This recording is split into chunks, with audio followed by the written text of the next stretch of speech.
know I look good. I got a ponytail. I got a ponytail. I got a ponytail. I got a Assalamualaikum.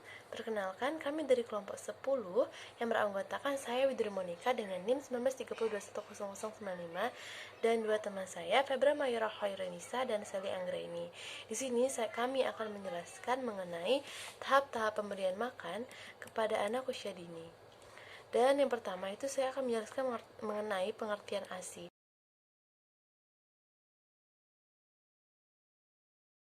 Apa sih itu ASI atau air susu ibu? ASI ini merupakan cairan yang diproduksi secara alamiah oleh kelenjar payudara berupa susu terbaik dengan bernutrisi yang tinggi. Dan ASI ini juga mengandung semua zat gizi yang dibutuhkan bayi selama 6 bulan pertamanya. Dan ASI ini juga dihasilkan oleh kelenjar payudara melalui proses laktasi. Apa sih itu ASI eksklusif? ASI eksklusif itu merupakan pemberian ASI kepada bayi sejak lahir sampai dengan usia 6 bulan tanpa adanya tambahan makanan ataupun minuman kecuali vitamin, suplemen mineral, dan obat-obatan. Dan WHO atau World Health Organization dan United Nations Children's Fund atau UNICEF itu merekomendasikan sebaiknya itu anak itu hanya diberi ASI atau air susu ibu selama paling sedikit 6 bulan pertama dalam kehidupan seorang bayi dan dilanjutkan dengan makanan pendamping yang tepat selama sampai dengan usia 2 tahun dalam rangka menurunkan angka kesakitan dan kematian anak. Terdapat 3 jenis ASI. Yang pertama itu adalah ASI kolostrum, yang kedua itu ASI peralihan, dan yang ketiga itu adalah ASI matang. ASI kolostrum ini keluar pada hari ke-1 sampai dengan ke-3 dan berwarna kekuningan dan kental, serta konsentrasinya itu agak kasar karena mengandung butiran lemak dan sel-sel epitel. Dan kandungan protein pada ASI kolostrum ini sangat tinggi dan memiliki zat antibodi atau kekebalan tubuh. ASI kolostrum ini mengandung rendah lemak, laktosa, mineral, garam, vitamin A, nitrogen, dan sel darah putih. Yang kedua itu adalah ASI peralihan. ASI peralihan ini keluar pada hari ke-4 sampai dengan hari ke-10 dan volume pada ASI peralihan ini meningkat.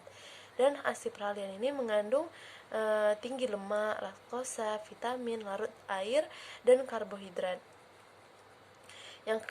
Serta ASI peralihan ini memiliki rendah protein dan mineral. Yang ketiga itu adalah ASI matang. ASI matang ini keluar pada hari ke-10 sampai dengan seterusnya dan berwarna putih kekuning-kuningan, serta tinggi lemak dan karbohidrat dan rendah protein. Dan ASI juga dibagi lagi menjadi dua, yaitu yang pertama itu adalah ASI purer milk atau ASI awal. ASI awal ini lebih bening dan encer, tinggi protein, laktosa, gula, protein, mineral, dan air, serta rendah lemak. Yang kedua itu adalah ASI hind milk atau ASI akhir. Nah, ASI akhir ini lebih keruh, kaya akan lemak dan gizi, serta membuat bayi itu cepat kenyang. Dan selanjutnya itu adalah manfaat ASI atau air susu ibu. Dan terdapat dua manfaat, yaitu yang pertama itu manfaat bagi ibu dan yang kedua itu adalah manfaat bagi bayi. Nah, manfaat bagi ibu ini apa saja sih? Yang pertama itu adalah mencegah perdarahan setelah persalinan. Yang kedua itu adalah mempercepat pengecilan rahim setelah melahirkan. Yang ketiga adalah mengurangi pengeroposan tulang. Yang keempat adalah mengurangi resiko kanker seperti kanker payudara, kanker ovarium, dan lain-lain. Yang kedua itu adalah manfaat ASI bagi bayi. Yang pertama itu adalah sumber gizi yang lengkap. Yang kedua itu adalah sebagai imunisasi awal untuk meningkatkan daya tubuh bayi. Yang ketiga itu adalah mencegah penyakit infeksi pada bayi. Yang keempat itu adalah mencegah malnutrisi pada bayi. Yang kelima, mencegah kanker limfoma liga pada bayi. Dan yang keenam itu adalah mengoptimalkan perkembangan bayi dan lain-lain. Dan terdapat perbedaan ASI dan susu formula. Terdapat banyak sekali perbedaan pada ASI dan susu formula. Yang pertama itu adalah perbedaan pada lemaknya. Nah, pada ASI ini, lemak pada ASI ini kaya akan asam lemak omega 3 termasuk DHA dan AA. Sementara susu formula itu tidak mengandung DHA dan AA. Nah, asam lemak dibutuhkan untuk membangun otak dan sangat penting pada bulan-bulan awal kehidupan pada bayi. Kalau ASI ini menyesuaikan kebutuhan bayi, dan kadar asam lemak itu menurun seiring bertambahnya usia bayi. Sedangkan susu formula itu tidak dapat menyesuaikan kebutuhan bayi. Yang kedua itu adalah pada proteinnya. Terdapat banyak sekali perbedaan protein antara ASI dan susu formula. Dan seperti yang kita ketahui, pasti ASI itu lebih unggul daripada susu formula. Nah, ASI ini seluruh protein pada ASI ini diserap oleh tubuh bayi, sedangkan kalau susu formula itu tidak sepenuhnya diserap oleh bayi. Dan ASI ini kaya akan kolesterol dan memberi energi bayi yang sedang tumbuh, sedangkan kalau susu formula ini tidak kaya akan kolesterol. Dan yang selanjutnya itu ASI ini mengandung enzim lipase yang berguna untuk mencerna lemak pada bayi, sedangkan pada susu formula itu tidak memiliki enzim lipase. Tidak adanya enzim lipase itu dapat menyebabkan bau tak sedap pada feses bayi karena lemak itu tidak dicerna dengan baik. Dan pada ASI ini memiliki dua jenis protein, yaitu kasein dan whey, sedangkan pada susu formula itu mengandung protein kasein yang tidak mudah dicerna oleh bayi. Dan selanjutnya itu adalah protein dalam ASI itu diserap sepenuhnya oleh bayi, sedangkan kalau susu formula itu proteinnya itu tidak sepenuhnya dicerna oleh bayi sehingga banyak yang dibuang oleh tubuh. Dan tingkat protein pada ASI ini lebih tinggi pada ibu yang melahirkan prematur. Sementara susu formula itu kerja ginjal menjadi lebih berat karena harus membuang protein yang tidak digunakan oleh tubuh. Dan masih banyak lagi perbedaan antara ASI dan susu formula. ASI ini lebih menguntungkan untuk bayi, sedangkan susu formula itu tidak terlalu. Dan selanjutnya saya akan menjelaskan mengenai apa sih kerugian jika ibu itu tidak memberikan ASI eksklusif kepada bayi. Yang pertama itu adalah bayi itu akan kekurangan gizi besi. Yang kedua itu adalah produksi ASI itu akan berkurang. Yang ketiga itu akan memiliki gangguan pencernaan seperti kram usus, konstipasi, atau timbulnya gas. Yang keempat itu adalah bayi itu akan kelebihan natrium atau hipernatriemia itu yang dapat memicu terjadinya hipertensi. Yang kelima itu adalah bayi itu akan beresiko terkena obesitas atau kolesterol tinggi. Yang keenam itu adalah akan memicu timbulnya alergi pada makanan bayi. Yang ketujuh itu adalah bayi itu akan mudah sakit seperti batuk, pilek, demam, sembelit atau diare. Seperti yang kita ketahui, bayi itu pada ASI itu memiliki antibodi yang tinggi untuk bayi. Dan selanjutnya itu apa sih penyebab kegagalan ASI eksklusif pada bayi? Yang pertama itu adalah anggapan bahwa ASI itu tidak cukup untuk memenuhi kebutuhan bayi. Dan seperti yang kita ketahui bahwa ASI itu sangat-sangat mencukupi untuk kebutuhan bayi. Yang kedua itu anggapan bahwa susu formula itu lebih baik daripada ASI. Seperti yang sudah kita lihat pada perbedaan antara ASI dan susu formula itu, kita dapat lihat bahwa ASI itu memiliki kelebihan daripada susu formula dan memiliki dan sangat menguntungkan untuk bayi dan sangat memenuhi kebutuhan bayi, memiliki protein yang tinggi, memiliki kandungan yang baik untuk tubuh bayi. Yang ketiga itu adalah kekhawatiran berat badan akan meningkat dibandingkan dengan ibu yang tidak menyusui. Yang keempat itu adalah ibu bekerja di luar rumah sehingga tidak dapat memberikan ASI eksklusif dan dapat seperti yang kita ketahui bahwa sekarang zaman saat ini itu bahwa ASI itu tidak bisa dipompa dan disimpan di freezer, dan terdapat cara-caranya. Yang kelima itulah bayi baru lahir tidak melakukan IMD. Yang keenam itulah teknik pemberian ASI yang salah, dan lain-lain masih banyak lagi. Dan selanjutnya itu adalah apa sih masalah-masalah yang terjadi pada bayi itu selama menyusui. Yang pertama adalah bayi sering menangis. Bagaimana sih mengatasinya? Yang pertama itu adalah bayi menangis itu belum tentu lapar. Bisa saja dia mengeluarkan feses atau risi atau dan lainnya. Yang kedua itu adalah periksa popok bayi mungkin basah sehingga dia risi dan menangis. Yang ketiga adalah gendong atau peluk bayi, dan yang keempat itu adalah susui bayi mungkin karena kurang ASI. Yang kedua yaitu bayi itu bingung puting. Nah, di sini cara mengatasinya itu yaitu memastikan posisi dan teknik menyusui yang benar secara bertahap. Tawarkan selalu payudara sehingga bayi itu ingin minum. Yang ketiga itu bayi tidak tidur sepanjang malam. Bagaimana cara mengatasinya? Cara mengatasinya itu menidurkan bayi di samping ibu dan disusui lebih sering pada malam hari. Yang kedua itu adalah bayi itu mudah perlu menyusu lebih sering. Dan yang ketiga itu berikan ASI saja, jangan ada tambahan lain. Yang keempat yaitu bayi banyak tidur. Cara mengatasinya yaitu meletakkan bayi di dada ibu sesering mungkin untuk melihat tanda-tanda bayi terbangun dan segera susukan bayi. Yang kedua itu adalah meneteskan ASI perah ke mulut bayi, meredupkan cahaya di ruangan agar bayi itu membuka mata, dan lain-lain ya, masih banyak lagi terdapat pada makalah. Yang selanjutnya yaitu saya akan menjelaskan cara mengenal gizi seimbang untuk ibu menyusui.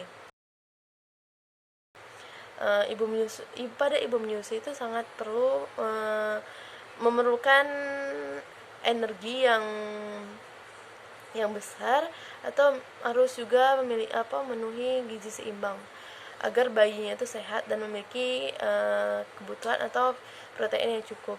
Yang pertama itu memberikan energi tambahan sebesar 500 kalori per hari dalam 6 bulan pertama menyusui, sehingga ibu itu dapat memberikan ASI eksklusif pada anak. Yang kedua itu adalah total kebutuhan energi selama menyusui itu adalah 2400 kalori per hari. Yang ketiga itu dalam pelaksanaannya dibagi itu menjadi 3 kali makan utama dan 3 kali makan selingan. Dan terdapat juga kandungan yang dibutuhkan oleh ibu, yaitu yang pertama itu adalah karbohidrat. Karbohidrat pada 6 bulan pertama menyusui itu kebutuhannya meningkat menjadi 65 gram per hari atau 1,5 porsi nasi. Yang kedua itu adalah protein. Protein yang dibutuhkan pada ibu menyusui ini itu butuh tambahan sebesar 17 gram atau sama dengan 1 porsi daging 35 gram plus 1 porsi tempe atau 50 gram.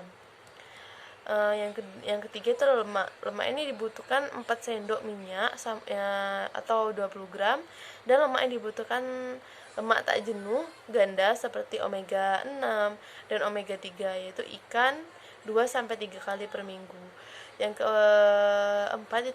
keempat itu adalah cairan, yaitu dengan minum 2-3 liter per hari atau sama dengan 12 sampai dengan 13 per hari.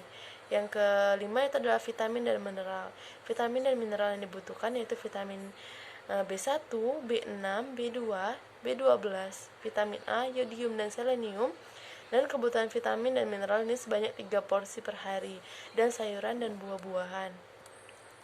Nah, untuk mencegah kekurangan gizi pada ibu menyusui itu dengan memerlukan yang pertama adalah konsumsi suplemen vitamin A 200.000 IU, dan yang kedua itu adalah konsumsi tambahan zat besi minimal 20-60 mg per hari. Yang ketiga itu bila saat hamil itu direkomendasikan untuk konsumsi suplemen iodin, maka dilanjutkan saat menyusui itu minum 3-4 sajian per hari produk susu. Nah, bila masih kurang maka konsumsi suplemen kalsium. Assalamualaikum warahmatullahi wabarakatuh. Perkenalkan, nama saya Febra Mayura Khoyurinisa, NIM 1930210082. Di sini saya akan menjelaskan poin yang ke-I, yaitu sumber makanan bergizi pada ibu menyusui. Yang pertama di sini adalah karbohidrat, di mana di karbohidrat ini terdapat beberapa contoh makanan seperti ikan, daging, telur, susu, dan hasil olahan lainnya. Yang kedua adalah protein hewani. Di sini contohnya seperti ikan, daging, telur, susu, dan lain-lain. Dan yang ketiga yaitu adalah lemak. Di sini lemak ini seperti omega 3, contohnya seperti salmon, tuna, kakap, tongkol, lemuru, tenggiri, sarden, dan lain sebagainya. Yang kedua yaitu adalah omega 6, di mana omega 6 ini terdapat seperti minyak kedelai, minyak jagung, dan minyak bunga matahari. Dan yang keempat yaitu adalah vitamin dan mineral. Di sini contohnya seperti zat besi, yodium, kalsium, vitamin A, vitamin C, vitamin B1, dan vitamin B2. Selanjutnya saya akan menjelaskan tentang poin yang ke-J, yaitu dampak kekurangan gizi pada saat menyusui. Yang pertama di sini adalah dampak ibu seperti gangguan mata, kerusakan gigi dan tulang, kekurangan darah, dan juga kualitas ASI menurun. Yang kedua yaitu dampak pada bayi, di mana di sini adalah proses tumbuh kembang terganggu, daya tahan tubuh menurun sehingga mudah sakit. Yang ketiga yaitu adalah mudah terinfeksi atau terkena infeksi. Yang keempat atau yang terakhir adalah gangguan mata dan juga telinga. Selanjutnya saya akan menjelaskan tentang poin yang ke K. Di sini poin yang ke K ini adalah cara menyusui, di mana yang pertama yaitu mencuci tangan dengan sabun menggunakan air yang bersih dan juga mengalir. Yang kedua, ibu berada pada posisi yang nyaman, duduk atau tidur. Yang ketiga di sini adalah mengeluarkan sedikit ASI, kemudian oleskan pada puting dan areola sekitarnya. Dan yang keempat yaitu memposisikan bayi dengan benar, menyangga seluruh badan bayi, kepala dan tubuh bayi pada posisi lurus, badan bayi menghadap ke dada ibu dan dekatkan badan bayi ke tubuh ibu. Yang kelima di sini adalah apabila payudara besar, peganglah payudara dengan ibu jari dan jari lainnya menompang payudara seperti huruf C. Dan selanjutnya yaitu adalah mulailah menyusui dari payudara yang belum disusukan. Kemudian selanjutnya merangsang bayi dengan cara menyentuh sisi mulut bayi menggunakan jari, bisa jari kelingking agar bayi membuka mulutnya.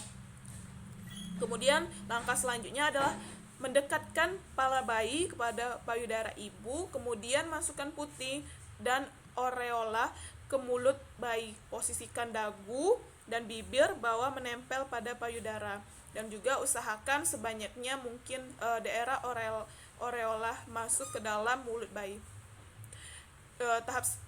Langkah selanjutnya yaitu setelah payudara sudah terasa kosong, ganti menyusui pada payudara yang lainnya apabila bayi masih bisa menyusu.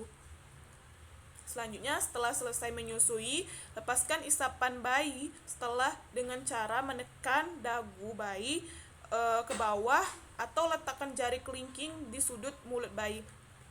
Kemudian mengeluarkan sedikit ASI, kemudian oleskan pada puting susu dan areola sekitarnya. Biarkan kering dan sendirinya. Kemudian langkah selanjutnya adalah sendawakan bayi setiap selesai menyusui untuk menghindari muntah.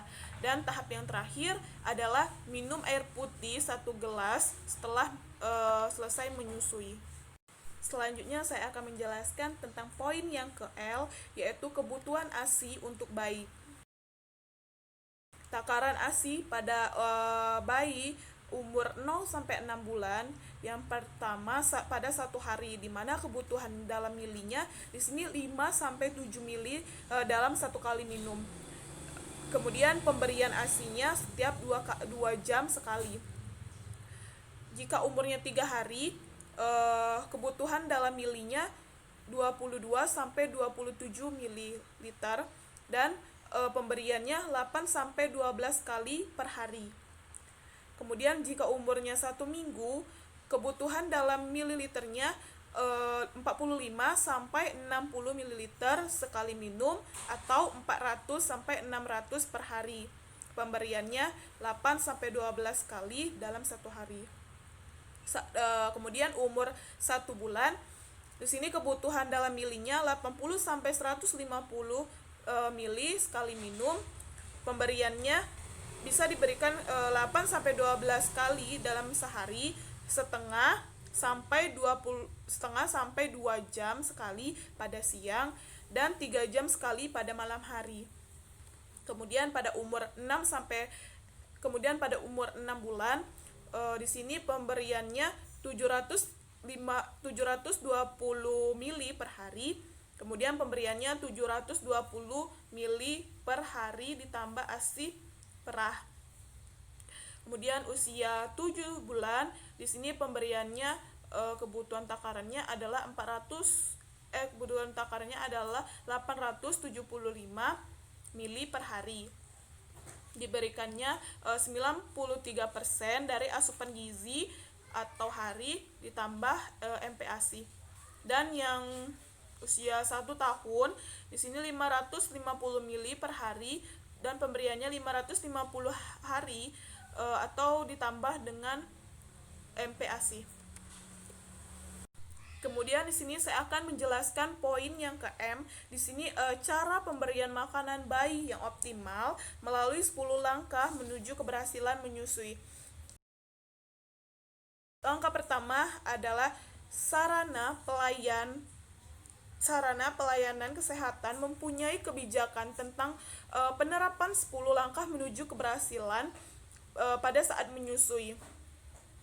Yang kedua yaitu adalah sarana pelayanan kesehatan melakukan pelatihan atau staf sendiri dan atau yang lain sebagainya. Yang kemudian yang ketiga adalah menyiapkan ibu hamil untuk mengetahui manfaat ASI dan memberikan konseling ibu penderita infeksi HIV positif. Dan yang keempat yaitu melakukan kontak menyusui dini baik umur lahir selama 30 sampai 1 jam setelah lahir. Yang kemudian yang kelima yaitu membantu ibu melakukan teknik menyusui yang benar, posisi peletakan tubuh bayi dan peletakan mulut bayi pada payudara. Yang keenam yaitu hanya memberikan ASI saja tanpa minuman pralaktasi sejak bayi lahir. Kemudian yang ketujuh, melaksanakan rawat gabung ibu dan bayi. Yang kedelapan yaitu adalah melaksanakan pemberian ASI sesering mungkin dan seusia bayi pada seusia bayi. Yang kesembilan yaitu tidak memberikan DOT atau kempeng. Dan yang terakhir atau yang ke-10 adalah menindaklanjuti ibu bayi setelah pulang dari sarana pelayanan kesehatan. Selanjutnya saya akan menjelaskan poin yang ke-N, di mana di dalam poin yang ke-N ini adalah langkah menuju keberhasilan menyusui eksklusif bagi ibu atau masyarakat. Yang pertama yaitu adalah meminta hak untuk mendapatkan pelayanan inisiasi menyusui dini ketika persalinan. Yang kedua yaitu meminta hak untuk tidak memberikan asupan apapun selain ASI kepada bayi baru lahir. Yang ketiga yaitu adalah meminta hak untuk bayi tidak ditempatkan terpisah dengan ibunya. Dan yang keempat di sini adalah melaporkan pelanggaran-pelanggaran kode etik atau WHO terhadap pemasaran pengganti ASI. Yang kelima yaitu adalah mendukung ibu menyusui dengan membuat tempat kerja yang memiliki fasilitas ruang menyusui. Yang keenam di sini adalah menciptakan kesempatan agar ibu dapat memerah ASI dan atau menyusui bayinya di tempat kerjanya. Yang ketujuh yaitu adalah mendukung ibu untuk memberikan ASI kapanpun dan dimanapun. Yang kedelapan yaitu menghormati ibu yang menyusui di tempat umum. Yang kesembilan yaitu memantau pemberian ASI di lingkungan sekitar. Dan yang 10 atau yang terakhir yaitu memilih fasilitas pelayanan kesehatan dan tenaga kesehatan yang menjalankan 10 langkah menuju keberhasilan dalam menyusui. Mungkin itulah yang dapat saya sampaikan. Terima kasih. Wassalamualaikum warahmatullahi Assalamualaikum wabarakatuh. warahmatullahi wabarakatuh. Perkenalkan, saya Sari Anggraini. Di sini saya akan melanjutkan penjelasan dari rekan-rekan saya mengenai memperkenalkan makanan pada bayi. Yang pertama itu pengertian makanan bayi umur 6-9 bulan dan umur 9-12 bulan. Jadi, makanan pendamping ASI adalah makanan yang diberikan kepada bayi selain ASI untuk memenuhi kebutuhan gizinya. MPASI diberikan mulai umur 6-24 bulan dan merupakan makanan peralihan dari ASI ke makanan keluarga. Nah, pengenalan dan pemberian MPASI ini harus dilakukan secara bertahap, baik bentuk maupun jumlahnya. Hal ini dimaksudkan untuk menyesuaikan kemampuan alat cerna bayi dalam menerima MPASI. Sedangkan makanan tambahan adalah makanan untuk bayi selain ASI sebagai penambah ASI, penambah kekurangan ASI, dan pemberian makanan tambahan adalah memberi makanan selain ASI untuk mengisi kesenjangan antara kebutuhan nutrisi dengan jumlah yang didapat dari ASI. Nah, makanan pendamping ASI ini berarti memberi makanan lain selain ASI, di mana selama periode pemberian makanan tambahan, seorang bayi itu terbiasa memakan makanan keluarga. MPASI juga merupakan proses transisi dari asupan yang semata berbasis susu menuju ke makanan yang semi padat. Proses ini membutuhkan keterampilan motorik oral. Waktu pemberian MPASI pada bayi adalah setelah bayi berumur 6 bulan, karena sebelum umur 6 bulan, pencernaan bayi belum kuat untuk mencerna makanan selain air susu ibu. Kalau dipaksakan memberikan makanan tambahan akan mengganggu pencernaannya. Sedangkan di usia 0-6 bulan, pencernaan bayi itu cocok untuk mengkonsumsi ASI saja. Untuk itu, perlu diberikan asupan gizi seimbang kepada ibu agar air susu keluar itu dengan lancar. Makanan pendamping ASI terdiri dari 2 jenis. Pertama, MPASI yang siap saji atau yang diproduksi pabrik. Kedua, MPASI yang dibuat sendiri. MPASI yang dibuat pabrik harganya lebih mahal karena biaya kemasannya itu cukup mahal. Sedangkan MPASI yang dibuat sendiri harganya akan lebih murah dan diketahui persis bahan bakunya. Biaya MPASI buatan sendiri ini akan lebih murah bila sebagian bahannya itu ditanam sendiri di pekarangan atau di kebun. Selanjutnya, manfaat dan tujuan pemberian makanan tambahan. Adapun manfaat dari MPASI adalah untuk menambah energi dan zat gizi yang diperlukan bayi, karena ASI itu tidak mencukup kebutuhan bayi secara terus-menerus. Pertumbuhan dan perkembangan anak yang normal dapat diketahui dengan cara melihat kondisi pertambahan berat badan, tingginya, dan juga jika anak tidak mengalami peningkatan, maka menunjukkan bahwa kebutuhan energi bayi itu tidak terpenuhi. Tujuan dari pemberian makanan tambahan ini pun adalah untuk mencapai pertumbuhan dan perkembangan yang optimal, menghindari terjadinya kekurangan gizi, dan mencegah risiko malnutrisi, defisiensi mikronutrien.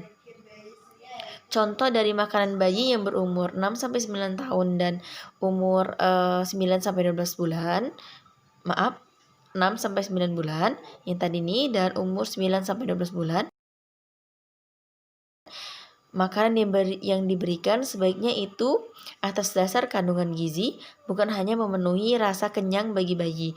Makanan pendamping ASI ini yang antara lain itu bubur kacang hijau, pisang, biskuit, nagasari, dan lain sebagainya, seperti buah-buahan, seperti air jeruk manis, air tomat saring, dan lain-lain.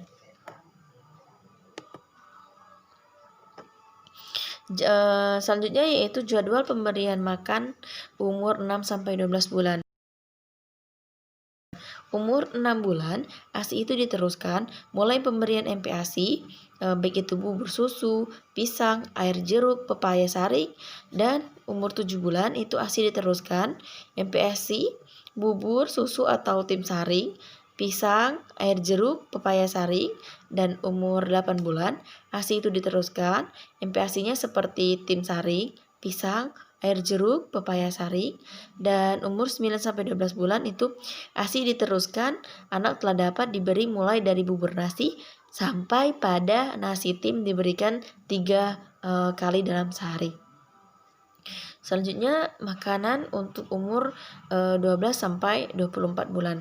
Nah, pemberian ASI itu diteruskan dan pemberian MPASI atau makanan keluarga sekurang-kurangnya itu 3 kali sehari dengan porsi separuh makanan orang dewasa setiap kali makan. Dan selain itu tetap berikan makanan selingan 2 kali sehari. Selanjutnya yaitu variasi makanan yang diperhatikan dengan menggunakan padanan bahan makanan, misalnya nasi padat diganti mie, bihun roti, kentang, hati ayam dapat diganti dengan tahu, tempe, kacang hijau, telur, ikan, bayam dapat diganti dengan daun kangkung, wortel, bubur susu dapat juga diganti dengan bubur kacang hijau, bubur sumsum, dan biskuit. Selanjutnya yaitu menyapi anak harus bertahap. Jangan dilakukan secara tiba-tiba, kurangi frekuensi pemberian ASI sedikit demi sedikit. Dan pada usia 1 tahun, anak sudah dibolehkan makan seperti makan keluarga. Adapun anjuran makan gizi seimbang untuk anak usia 1-3 tahun, yaitu makanan anak usia 24 bulan ke atas sudah dapat mengonsumsi makanan keluarga. Selanjutnya yaitu makanan anak usia dini untuk situasi khusus, seperti makanan anak usia dini pada waktu sakit, di mana pemberian ASI itu diteruskan, dan pada waktu bayi atau anak sakit kebutuhan gizi meningkat, sedangkan nafsu makan berkurang. Karena itu makanan diberi sedikit demi sedikit, tetapi sering. Sangat baik diberikan bubur yang diencerkan dengan kaldu ayam atau daging untuk merangsang nafsu makan anak. Makanan yang lunak dan hangat seperti bubur mie, bihun lebih disukai oleh bayi atau anak yang sedang sakit. Setelah sembuh dari sakit, anak harus makan lebih banyak untuk mengganti kehilangan kerusakan sel-sel tubuh pada waktunya sakit. Bentuk makanan dianjurkan tetap lunak atau disesuaikan dengan kemampuan makan bayi atau anak. Selanjutnya yaitu makanan anak usia dini bila ibu bekerja. Kalau ibu bekerja di luar rumah dan meninggalkan rumah lebih dari 6 jam sehari, usahakan tetap menyusui sebelum dan sesudah pulang kerja. Tinggalkan pesan pada pengasuh bayi atau anak yang dapat dipercaya tentang cara membuat atau menyiapkan dan memberi makanan pada bayi atau anak. Dan sebaliknya, pesan ditulis dan ditempelkan pada dinding dapur mungkin atau ruang makan yang sudah terlihat oleh pengasuh bayi atau anak atau keluarga anggota keluarga lainnya. Ini juga mungkin salah satu supaya tidak terjadi kelalaian dalam pemberian makanan pada anak. Mungkin itu saja yang dapat saya sampaikan. Lebih dan kurang saya mohon maaf. Terima kasih. Wabillahi taufiq wal hidayah. Assalamualaikum warahmatullahi wabarakatuh. I got a ponytail. I got a ponytail.